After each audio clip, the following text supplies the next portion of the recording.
माँ बाप किस कदर अजीम हस्तियाँ है ना। माँ बाप को अपने औलाद से कितनी मोहब्बत होती है, इसका अंदाज़ा मुझे और आपको नहीं होगा। इसका अगर अंदाज़ा करना है तो आप माँ बाप से पूछो।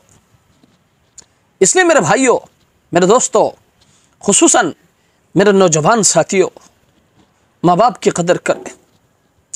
अगर किसी ने माँ बाप का दिल दुखाया है ना, तो जाओ उनके पैर पड़ जाओ, उनसे माफ़ी मांगो, उनके पैरों के छूमने को सादत समझो।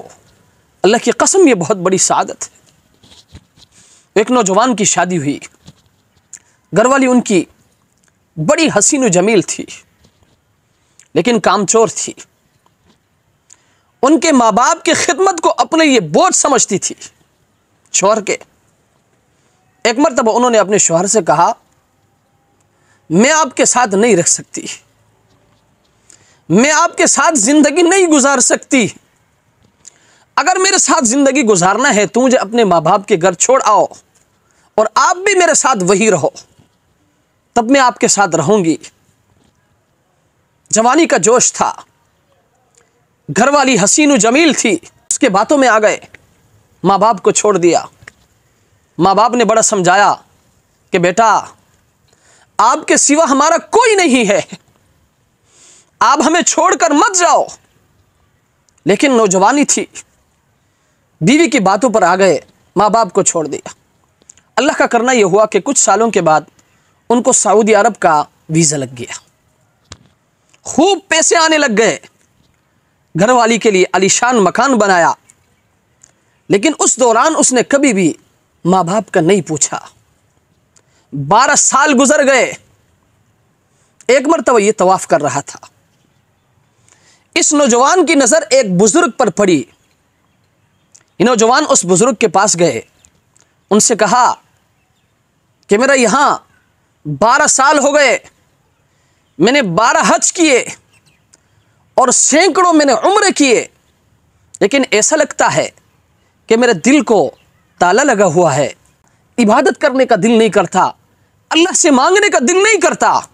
तो उस बुजुर्ग ने फौरन इस नौजवान से पूछा कि कभी जिंदगी में किसी का दिल तो नहीं दुखाया आपने? फौरन उस नौजवान को माँ बाप याद आ गए। उन्होंने कहा, 12 साल हो गए, मैंने घरवाली की मोहब्बत में माँ बाप को छोड़ दिया है, कभी उनका पूछा तक नहीं। तो उस बुजुर्ग ने इस नौजवान से कहा, जाओ, हज और उम्रे की जरूरत नहीं है, पहले जाकर उनको मनाओ। इस नौजवान ने वहीं से टिकट कटवाया, सीधे अपने मुल्क आ गए। उस बस्ती में गए जहां इसका घर था। बस्ती के किनारे एक शख्स काम कर रहा था। इसने डरते डरते अपने माँ बाप के बारे में उस शख्स से पूछा। वो इनको पहचानते नहीं थे। तो उन्होंने इस नौजवान से कहा, उनका एक बेटा था, बीवी की मोहब्बत में उन्होंने माँ बाप को छोड़ दिया।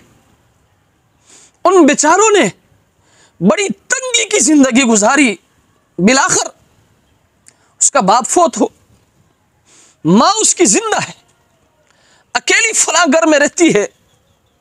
पड़ोसियों ने अगर कभी खाना भेज दिया तो ठीक, नहीं तो वो बेचारी सब्र करती है। और कुछ वक्त से उस पर फालिज का भी अटैक हुआ है। अब कुछ दिनों से सुनने में आया है कि उनकी बीनाई भी चली गई है। लेकिन अजीब बात है, वो हमेशा किसी को याद करती रहती है और किसी के लिए वो दुआएं करती रहती है। ये नौजवान सीधा अपने घर गया, दरवाजे पर उन्होंने दस्तक दी। जब पाँव की आहट सुनी, अंदर से आवाज आई, कौन? इस नौजवान ने कहा, अम्मा, तेरा बेटा हूं।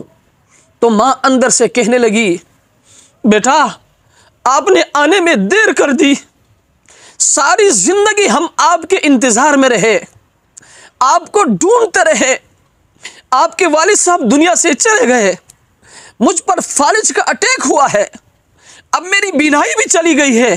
बेटा, अब मैं आपको देख नहीं सकती, आपकी आवाज को तो सुन सकती हूं लेकिन नहीं देख सकती। मेरे भाइयों, मेरे नौजवान दोस्तों, माँ की मोहब्बत को देखें। नौजवान तो ये समझ रहा था कि माँ के दरवाजे पर जाऊंगा, माँ कहेगी बेटा आपने बड़ा सताया है, मेरे दरवाजे से दफा हो जाओ, लेकिन मैं कुर्बान जाऊं। माँ बाप की मोहब्बत पर माँ कहने लगी बेटा करीब आ जाओ, अब आपको देख तो नहीं सकती, कम से कम आपकी आवाज़ को सुन सकती हूँ, करीब आ जाओ ताकि मैं आपको अपने सीने से लगाऊं। चुनांचे माँ ने बच्चे को अपने करीब किया, उनको सीने से लगाया। मेरे भाइयों, मेरे दोस्तों, माँ बाप वो अजीम हस्तियाँ हैं, अगर आप सारी ज़िंदगी भी उनकी नाफरमानी करते रहें, अल्लाह की कसम उनका दिल दुखता ज़रूर है, लेकिन अपने बच्चों से उनका दिल टूटता नहीं है। इसलिए मैं आपसे हाथ जोड़कर अपील करता हूँ, मैं आपसे दरख्वास्त करता हूँ कि खुदा के लिए अपने माँ बाप को कभी न सताना। जिन्होंने अपने माँ बाप को सताया है, अब भी वक्त है, जाओ उनसे माफ़ी मांगो, उनके पैर पड़ जाओ, उनके सामने रो, उनके पाँव का बोसा लो। अल्लाह की कसम उनके पैरों को छूमना ये सआदत है, ये अजीम सआदत है।